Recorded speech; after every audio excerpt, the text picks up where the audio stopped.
नमस्कार, ये आकाशवाणी शिमला है। अब आप राजकुमारी चंदेल से प्रादेशिक समाचार सुनिए। आज के मुख्य समाचार।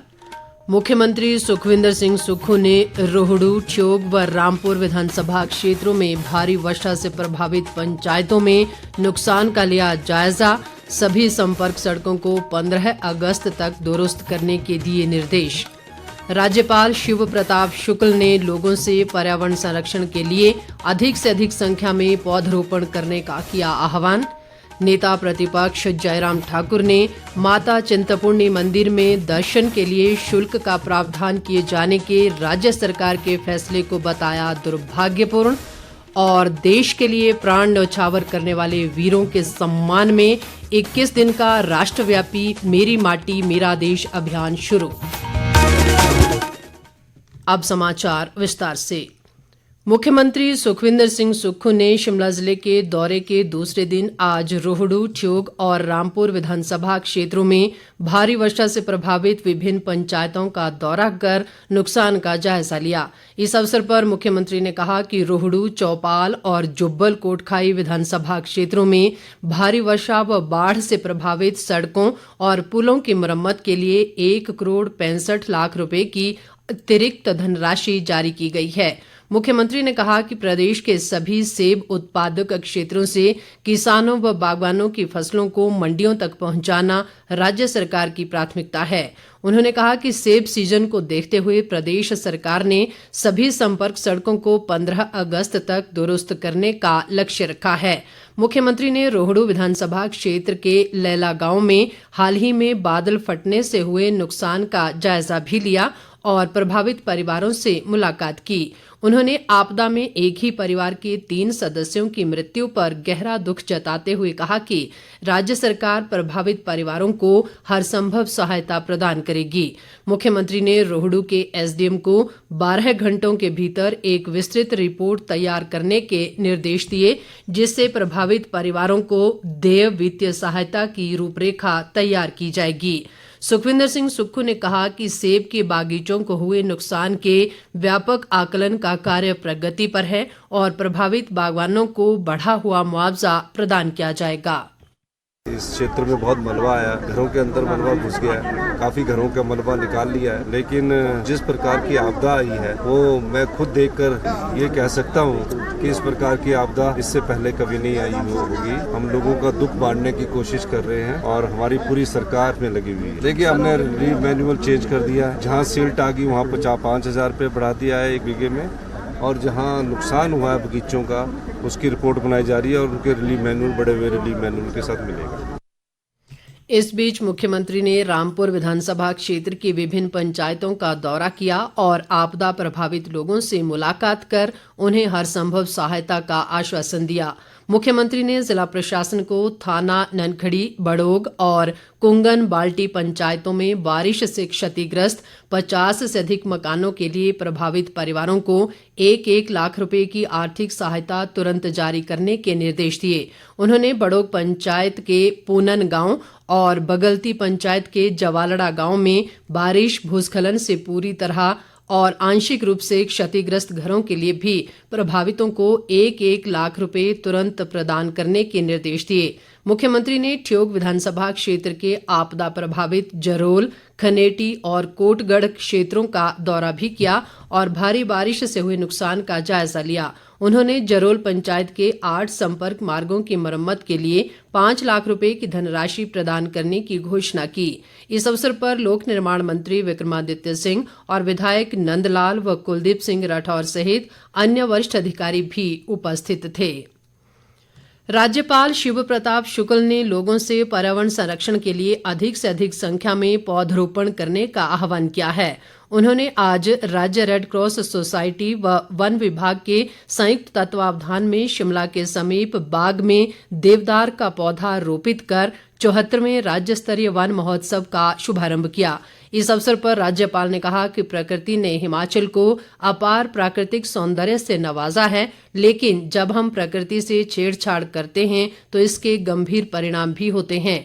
राज्यपाल ने वन क्षेत्र को कायम रखने की आवश्यकता पर बल देते हुए कहा कि पर्यावरण को नुकसान पहुंचाए बिना ही विकास कार्य किए जाने चाहिए।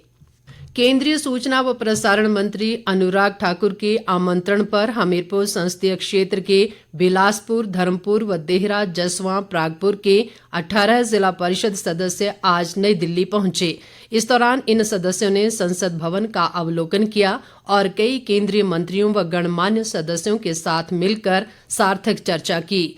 अनुराग ठाकुर के नेतृत्व में आज इन सभी जिला परिषद सदस्यों ने संसद भवन में केंद्रीय सड़क परिवहन व राजमार्ग मंत्री नितिन गडकरी से भेंट की और हिमाचल में सड़कों से जुड़े विषयों को प्रमुखता से उठाया।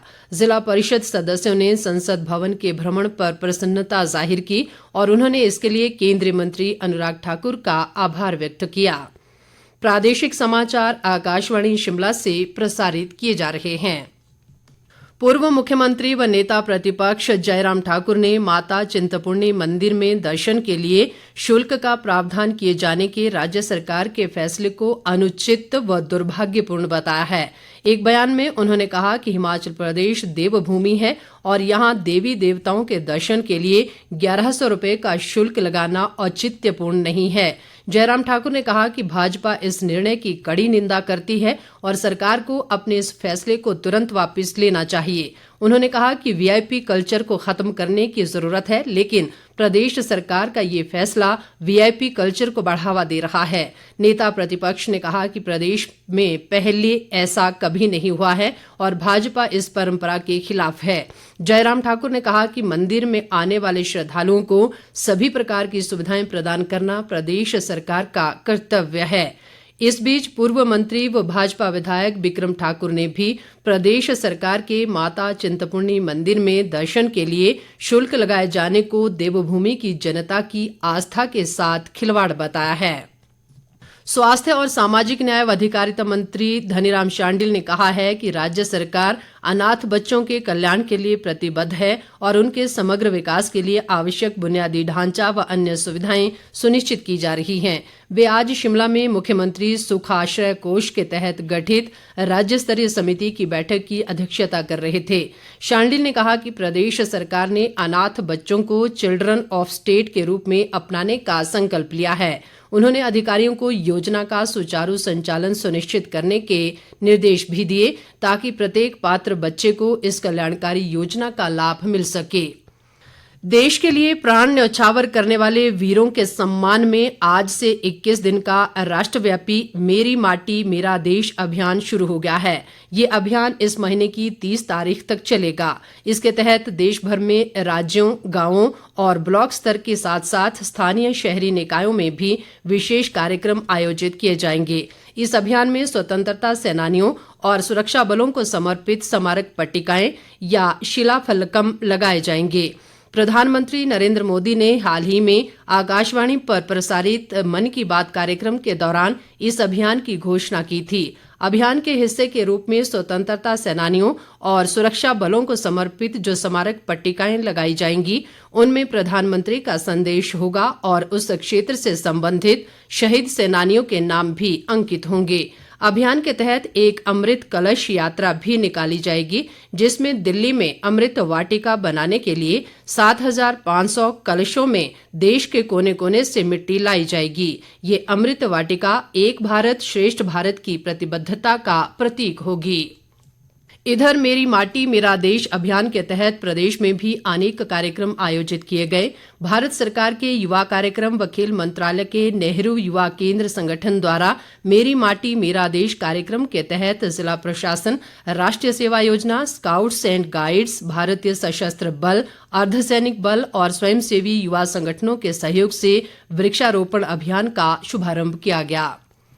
आकाशवाणी शिमला द्वारा G20 समिट के तहत कल 10 अगस्त को सुबह 11 बजे एक वॉकाथॉन का आयोजन किया जाएगा। इस वॉकाथॉन का आयोजन आकाशवाणी परिसर से विधानसभा चौक और वापस आकाशवाणी परिसर तक किया जाएगा, जिसमें राजकीय वरिष्ठ माध्यमिक स्कूल बालूगंज के विद्यार्थी भाग लेंगे। आकाशवाणी व दूरदर्शन शिमला के क्लस्टर हेड उप महानिदेशक गुरविंदर सिंह आकाशवाणी परिसर से इस वॉकाथॉन को झंडी दिखाकर रवाना करेंगे। सांसद सुरेश कश्यप ने आज नई दिल्ली में केंद्रीय मंत्री धर्मेंद्र प्रधान से मुलाकात कर सिरमौर जिले के पांवटा साहिब क्षेत्र के राजबन में केंद्रीय विद्यालय को दोबारा शुरू करने का आग्रह किया। कश्यप ने केंद्रीय मंत्री को बताया कि सिरमौर जिले में केंद्रीय विद्यालय की कोई शाखा नहीं है, जबकि जिले में केंद्रीय कर्मचारियों और सेवानिवृत्त लोगों की संख्या बहुत अधिक है। सुरेश कश्यप ने बताया कि केंद्रीय मंत्री ने उनकी मांगों को पूरा करने का आश्वासन दिया है। अंत में मुख्य समाचार एक बार फिर। मुख्यमंत्री सुखविंदर सिंह सुक्खू ने रोहडू, ठियोग व रामपुर विधानसभा क्षेत्रों में भारी वर्षा से प्रभावित पंचायतों में नुकसान का लिया जायजा। सभी संपर्क सड़कों को 15 अगस्त तक दुरुस्त करने के दिए निर्देश। राज्यपाल शिव प्रताप शुक्ल ने लोगों से पर्यावरण संरक्षण के लिए अधिक से अधिक संख्या में पौधरोपण करने का किया आह्वान। नेता प्रतिपक्ष जयराम ठाकुर ने माता चिंतपूर्णी मंदिर में दर्शन के लिए शुल्क का प्रावधान किए जाने के राज्य सरकार के फैसले को बताया दुर्भाग्यपूर्ण। और देश के लिए प्राण न्यौछावर करने वाले वीरों के सम्मान में 21 दिन का राष्ट्रव्यापी मेरी माटी मेरा देश अभियान शुरू। इसके साथ ही ये समाचार बुलेटिन समाप्त हुआ। नमस्कार।